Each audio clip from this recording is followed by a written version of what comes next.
Hey, welcome back to the High Ticket Woman. I'm your host, Debbie Cottle. This is the place where we talk about everything related to high ticket relationships, our purpose, our intentions, and our faith. Today's episode is one I think a lot of us really wrestle with. What are the biblical roles of a husband and wife in marriage? And what does that look like in today's modern world? Well, as always, we're going to start off with what the Bible actually says. I've talked a lot about Ephesians 5 before, but we're going back there again because Ephesians 5 gives us that framework that I think so many of us misunderstand or we misapply. The reality is, ladies, that the Bible says that the husband is the head of the wife, but here's the key, as Christ is the head of the church, right? So being the headship, we'll call it, is not a dictatorship. It's not about being a controller. Really, if you think about it, I love the metaphor of this. Think of a house, right? And the roof that covers the house. Well, your husband's role really is to be that covering. What does a covering do? Well, a covering protects from outside elements, right? Shields shields from this too much sun, shields from the rain, from lightning and thunder and pests, right? Just anything that can get into the home, it provides a covering over. So within marriage, your husband provides a spiritual covering. How does he do that? Well, he leads with love. He makes sacrifices like Christ makes in the marriage. He prays. He prays. He builds up his relationship with God to make sure that he is the spiritual leader in the home. He sets the right example for us as women and for the children. There's a lot of ways that he provides that spiritual covering. Emotional covering. He does that too. What does that look like in a marriage? Well, I think of my husband because I think he does such an amazing job of this. Jeff covers me emotionally in so many ways. He provides me with so much encouragement and support. He lets me be who I am so that he creates this amazing environment in which I can flourish. I don't feel small being married to Jeff. I don't feel minimized being married to him. I feel like I'm able to rise to my fullest potential. It's an amazing thing to have a partner who's like that. Husbands also provide a physical covering. So many of the times when Jeff and I are out walking, we like to go walking a lot. We will hold hands, but if we're crossing the street, I don't even know that he really is consciously doing it anymore, but he'll sort of like just grab my arm and pull me away from traffic or pull me in closer to him. He's always thinking about protecting me. And you know, as a woman, what a powerful feeling it is to be with a man who gives you that sense of safety emotionally and physically. It's amazing, right? A roof doesn't dominate the house, right? It's not like, look at me, I'm the most important part of the home, without me you'd be nothing. No. It just does its job. It just sits there, doesn't boast about its role, but it's there and we feel safer because it is there. That's the man's role in marriage. Now, what's our role as women? Well, I think one of the most beautiful things that helps us know this and know that our role is just as significant or just as important as a man's comes from the Hebrew word azer. That's how I pronounce it. Who knows what the proper pronunciation is? But we find this word in Genesis 2:18 where where God talks about women wives being a helper to their husbands, right? But here's the cool thing, the word is there, it's used throughout the Old Testament in the Bible to describe God. He uses it to describe himself as Israel's helper in times of battle and in other ways too. So if God can use the word Azer to describe himself as a helper and then turn around and describe our role as women as helper, then it must mean that our role is not less than, right? Our role is powerful and essential and life preserving, right? We're not just our husband's sidekick, right? We are his strength beside him, helping him be the best version of himself, right? Some I don't know who said once that man is the head of the home, but the wife is the neck that turns the head. There's I think there's some truth to that, right? But so remember, you weren't created as a woman to be less than. You were created to be beside your husband, to stand alongside him, not behind him, right? So, but why did God make men, husbands, not men, but husbands to be the leaders and to be the head of the household, right? Well, I think this is where we kinda get really lost in the weeds, because submission, the idea of submitting to our husbands has taken on sort of this dirty meaning. But, I mean, in reality, and again, I talk about this in other places too, the reality is that we're all submitting all day long, believe it or not. Every time you pull up to a traffic light, you're submitting, aren't you? You're not going, "I'm gonna ignore this traffic light because this is stupid. I don't wanna do that, and you can't tell me what to do." No, you stop, because if you don't stop, what's gonna happen? And when a police officer stops you, you know, for whatever reason, you don't say you some people do. They don't stop at all, right? They just speed on.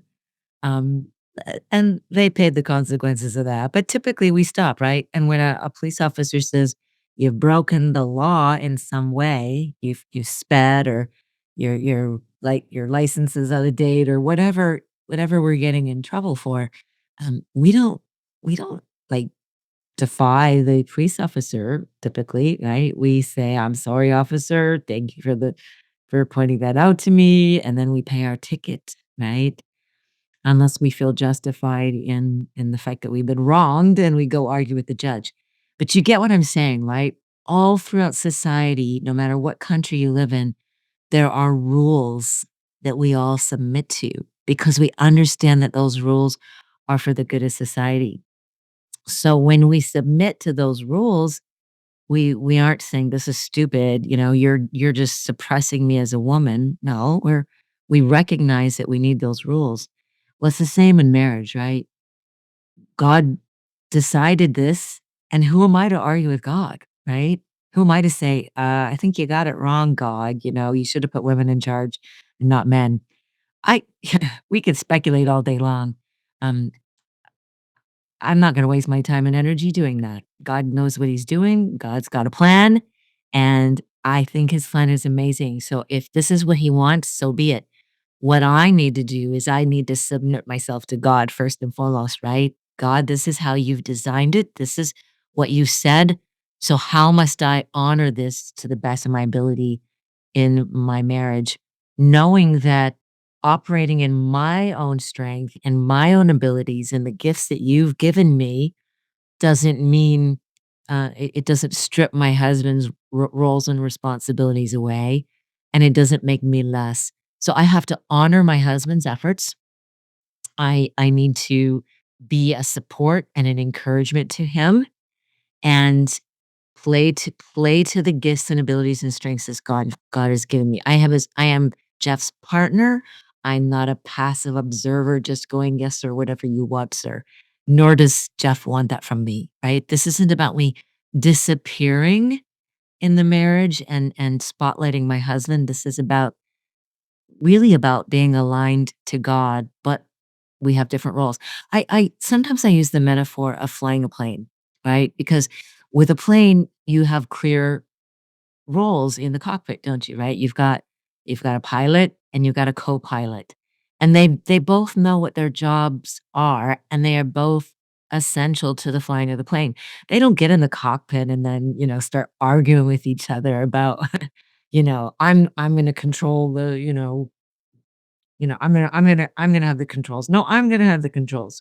I'm gonna take off. No, I'm gonna do the takeoff. I'm gonna land the plane. No, I'm gonna land the plane. And meanwhile, everybody on the plane, has no idea that, you know, these 2 are battling it out in the cockpit, right? No, the co-pilot doesn't feel any less than. He or she knows I have my own specific responsibilities.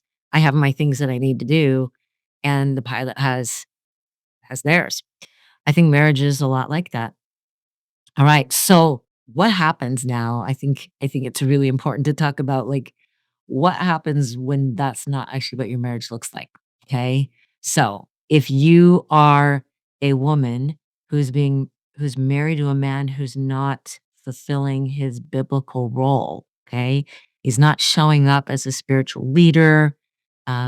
He's not treating you with love. He's not providing a very good covering. Or we can reverse this, right? If you're a man listening to this and your wife is not showing you respect, she is resentful of you for whatever reason. She is angry. She is controlling and demanding. Either way, right? I work with so many people whose partner falls very short of their biblical role. And, of course, we might be talking about you too, as you listen to this, this might you might realize I don't live up to my full biblical role because I mean, who does fully, right? I know I don't fully live up to it. So if this is sort of reaching you, speaking to you, okay, what do we do? Okay, well, if you have a partner who's not fulfilling their role in one form or another, you still have a responsibility before God, right? Not to be perfect because we can't be, but to be faithful, right? God sees our efforts to be obedient to Him, even when it's hard, even when it's painful, even when we are struggling. When we do the right thing because it's the right thing and not just because it's being reciprocated, God sees that. When we focus on what our partner is not doing, resentment as the seeds of resentment are planted, right? And then we water that with our thinking and our emotions and our actions, and that resentment grows, right? And it chokes out our ability to feel any peace in the marriage. The reality is your marriage goes through seasons. You are going to go through seasons of unhappiness and happiness, discontent and content, peace and lack of peace. And you've got to keep your eyes on what God is doing within you and also trust that God is working on your spouse. And you're walking side by side, but you're also on different path. You're on the same path, but you're walking at different paces, right? You've got your own spiritual walk, your own spiritual journey, and your spouse has theirs, right? So pray for your partner. Pray for God's direction and guidance in your spouse's life. But don't pressure them. Don't, we as well, we can be so bad about nagging, right? So easy to see what the growth that somebody else needs to make in their own life. If you would just do this, you would just do that. Um, I believe it talks about that in, Matthew 7, right? "Judge not that you be not judged," why you focus on a speck in your spouse's eye when there's this giant beam coming out of your own? That's hard to do. It's easy to spot the flaws in everybody else, especially our spouse, than to see them in ourselves, right? So don't pressure or nag your husband or your wife for that matter. Show love, show up in love, right? Now, we're not talking about surrendering your boundaries. We're not talking about lowering your expectations. But of course, the way that you talk about those things, the way you ask for those things is can make or break your relationship. But remember, God is working within you. God is working within your partner. So your consistency in showing up in a biblical way and doing your part, not trying to take over. This is something I do see a lot in marriage. I see a lot of dominant women and a lot of passive men. And I think this is very much influenced by the um, feminist movement and female empowerment and women not wanting to be, suppressed by men, which is, by the way, different than some being, God asking a wife to submit. They are not the same thing, suppression and submission, not the same thing. But women have been suppressed over the centuries by men in a lot of different ways. And I see a lot of angry women now as a result. And then that plays out in marriage. But the problem, of course, is that your anger is really damaging you more than anybody else. It is doing damage. It's doing damage to your husband. It's doing damage to your children. But you can walk away from this marriage, and guess what? That anger is not going to go anywhere. You're not going to be any less angry. So you ultimately pay the biggest price for your anger. So being angry is and taking it out on your husband is not the answer, right? We've got to go to God and say, "Help me with that." If I'm struggling with anger, if I'm struggling with resentment, if my husband isn't living up to what you expect from him, Father, help me to handle this in the right way. Um, we'll speak more to this in another episode, but I think this is a big, big problem that I do see in marriages, okay? It is possible for you to be content even when your spouse is unhappy or your spouse isn't living up to their role. Because remember, your faith is in God, not yourself, not your spouse, right? Again, society talks a lot about having faith in ourselves, but that's a wrong thought process. I don't want to have faith in myself. I let myself down all the time. So having faith in myself isn't going to get me very far, right? I want my faith to be in God. So as we wrap up, remember marriage isn't about 50-50. It isn't about you coming to the middle and then waiting for your partner to meet you in the middle, right? When they've done their part. No, I have to go 100% of the way. I got to go the full distance. Okay. That's me bringing my full self to the relationship, even if Jeff only comes 75% or 80% or 40%, right? Because you know what? That's what Christ did for us. He gave 100% of himself. And he didn't wait for us to travel any distance at all, right? He loved us first before we ever made a move towards him. Okay. So reflect on your role, not to put blame on yourself or anybody else, but to be empowered to say, you know what, I can do better. I can live in my biblical role better. I can go to God and say, help me to know what my biblical role is. And notice that, and nowhere in this did I say, the man needs to work and the woman needs to stay home. You have to have traditional roles. I didn't say any of that, did I? Right? Right? That is between you and your spouse to work out. There are people who are living their biblical roles while living non-traditional roles within their marriage, right? So reflect on your role. Are you living it the way God intended? Okay, if this episode speaks to you in any way, I really want to encourage you to grab my book, The Path Less Traveled. I don't have it with me. I probably should have done that, right? But The Path Less Traveled is something that I wrote for Christian women. Men, don't let that stop you from getting it. I get feedback from men all the time that it's a great book, even for them. But I wrote it specifically for women because I wrote it for me as a Christian woman wanting to live with a greater intention in my life, aligned with what God's purpose is for me. And that book is available on Amazon. Just search for The Path Less Traveled, Debbie Cottle, and it'll pop up.